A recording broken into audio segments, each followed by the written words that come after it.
អ្នកស្រែទើបស្បែកខ្ញុំខ្មៅមានទាស់អ្វីទៅស្រែតែសប្បាយជួររស់ដកស្ទូងឥតមាននឿយណាយដកស្ទូងរួចហើយសុំម៉ែធ្វើការសុំម៉ែធ្វើការសុំម៉ែធ្វើការទោះស្បែកខ្ញុំខ្មៅតែចេញក្រុមយ៉ាងមិនចេញកោងកាងសុភីមរៀមសាថ្ងៃសៅរ៍អាទិត្យទៅធ្វើចំការស្រោចបន្លែច្បាររែកទឹកដាក់ធុងរែកទឹកដាក់ធុងរែកទឹកដាក់ធុងខ្ញុំកូនអ្នកស្រែស្លៀកតែក្រមាមិនចេញហឺហាដូចគេអ្នកក្រុងប្រលប់មិនតននឹងគ្នាចូលមុងលងលក់សូនសងព្រោះយើងអ្នកស្រែព្រោះយើងអ្នកស្រែព្រោះយើងអ្នកស្រែព្រឹកឡើងរូតរាំងតាមបាយដាក់ស្រាំងធ្វើការរោងចាំងជីឡានដាក់ខែដល់ថ្ងៃបើកលុយយកទៅជូនម៉ែមិនដឹងស្រងាយកាផ្អើលភូមិម្ដងកាផ្អើលភូមិម្ដងកាផ្អើលភូមិម្ដង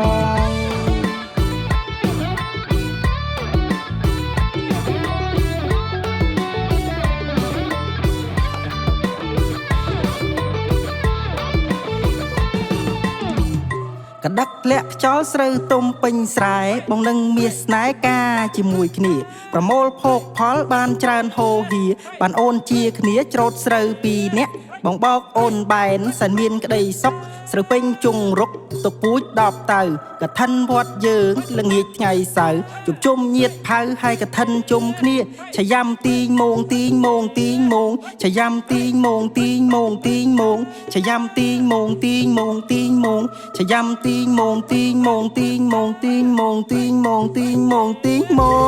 ង